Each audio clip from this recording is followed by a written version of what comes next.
रावण ने पूरा प्रयास किया। फिर रावण ने एक वरदान मांगा ब्रह्मा जी से, हे ब्रह्मा जी हमें वरदान दो। क्या? तपस्या की है तुम्हारी? हाँ हाँ मांगो। बोले दशरथ जी के कोई पुत्र ही ना होगा ही नहीं तो हम मरेंगे नहीं। तो ब्रह्मा जी ने कहा तथास्तु, नहीं होगा। इसलिए दशरथ जी के कोई पुत्र नहीं हुआ। दशरथ जी से पुत्र नहीं हुआ, खीर खाने से पुत्र हुए। इसलिए दशरथ जी से कोई पुत्र, क्योंकि रावण ने वरदान मांग रखा है कि दशरथ जी के कोई संतान ना हो।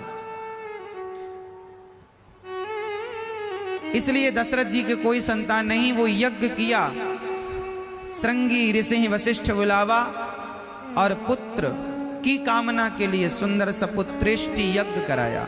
यज्ञ संपन्न हुआ। यज्ञ नारायण भगवान ने खीर प्रकट की। खीर हुई, तीनों रानियों ने खीर खाई। खीर का एक हिस्सा, खीर का आधा हिस्सा मां कौशल्या ने लिया और आधे के दो भाग किए। तो एक कैकेयी मां और एक सुमित्रा मां ने ग्रहण किया। कौशल्या मां को लगा कि मेरा हिस्सा ज्यादा है, तो उन्होंने फिर से अपनी खीर के 3 हिस्से किए। एक हिस्सा स्वयं लिया, एक हिस्सा कौशल्या मां ने कैकेयी मां को दिया और एक सुमित्रा मां को। तो सुमित्रा मां ने तो लगे हाथ खा लिया, पर कैकेयी मां थोड़ी आलसी थी, बोले जागूंगी तब खाऊंगी, रख दिया। तभी एक पक्षी आया और जिस बर्तन में खीर रखी थी वो बर्तन पंजे में दबा के उड़ा। और अंजनी मां तपस्या कर रही थी। अयोध्या से पक्षी उड़ा और कर्नाटक पहुंचा, जहां अंजनी मां तपस्या करती थी, किष्किंधा के आसपास। आंजनेय गांव आज भी है वहां पर दक्षिण में, जहां हनुमान जी का प्राकट्य हुआ। वो पक्षी के पंजे से वो खीर का पात्र गिरा और अंजनी मां ऐसे हाथ पसारे बैठी खड़ी थी तपस्या में। उनके हाथ में पात्र गिरा, उन्हें लगा मेरी तपस्या का फल मिला है। उन्होंने खीर ग्रहण कर ली और खीर खाने से उनके यहाँ पुत्र हुआ। 5 पुत्रों की प्लानिंग थी, पर एक को ट्रांसफर कर दिया अंजनी मां के यहाँ। इसलिए कहा गया है कि तुम मम प्रिय भरत ही सम भाई। हनुमान जी को क्या कहा राम जी ने? कि तुम मेरे भरत जैसे भाई हो, क्योंकि भरत की मां कैकेयी का वो हिस्सा था जो पक्षी उड़ करके अंजनी मां तक पहुंचाया। इसलिए सुमित्रा मां ने 2 भाग खाए, एक अपना और एक मां कौशल्या का। इसलिए 2 पुत्र हुए।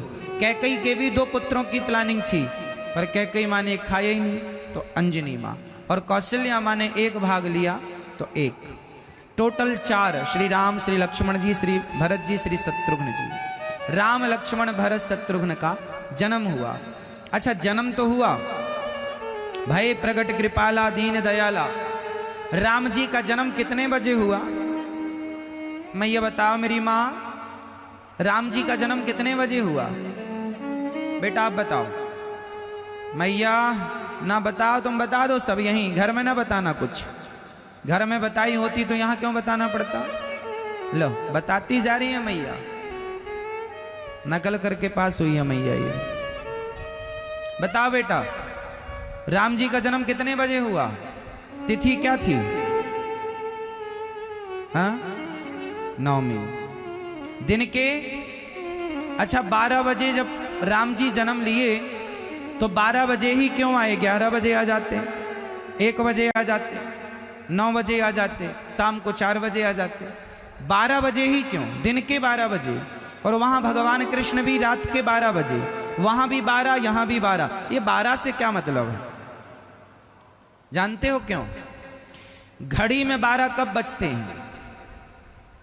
कांटे तीनों मिलकर एक हो जाएं ऊपर की ओर, तब 12 बजते हैं। 3 दिखे ना, घड़ी में हर समय 3 कांटे दिखते हैं, पर 12 बजे बिल्कुल 1 कांटा दिखता है। तीनों मिलकर एक हो जाते हैं। आपके जीवन में भी 3 कांटे हैं। कौन कौन से? आपके जीवन में भी ये 3 कांटे हैं और ये तीनों जब मिलकर एक हो जाएंगे ऊपर की ओर, भगवान की ओर, तो आपके जीवन में भी 12 बज जाएंगे और हृदय में भगवान का प्राकट्य हो जाएगा। पर 12 बजे कहाँ हैं अभी? ये 3 कांटे कौन कौन से हैं? रामचरितमानस में हर प्रश्न का उत्तर गोस्वामी जी ने दिया। 3 कांटे उत्तर कांड में गोस्वामी जी बता रहे कौन कौन से हैं। गोस्वामी जी कह रहे मैं अरु मोर तोरते माया। ये 3 कांटे। मैं मीन्स अभिमान, मैं और मोर, मोर मीन्स मोह, ये मेरा, ये मेरा, ये मेरा। मैं अरु मोर तोर, तेरा, ये मेरा है, ये तेरा है। मैं, मेरा और तेरा, कितने हो गए? जोर से 3 हो गए। मैं, मेरा और तेरा।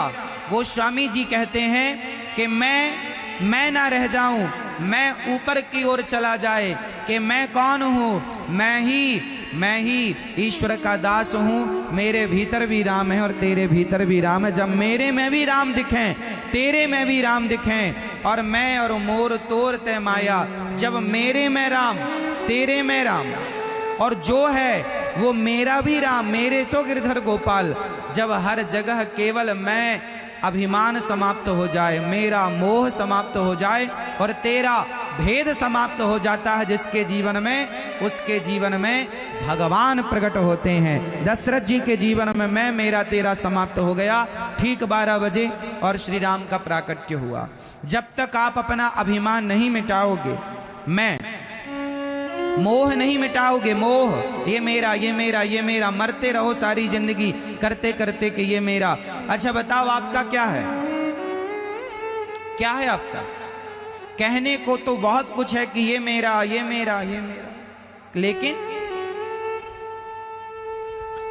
आप कहते हो ये बेटा मेरा, ये बेटी मेरी, ये परिवार मेरा। चलो छोड़ो बेटा बेटी परिवार, ये बताओ ये शरीर जो है क्या ये आपका है? उत्तर दो। शरीर आपका है? यदि शरीर आपका है तो जब आप बूढ़े हो जाते हैं तो शरीर आपका साथ छोड़ना शुरू कर देता है।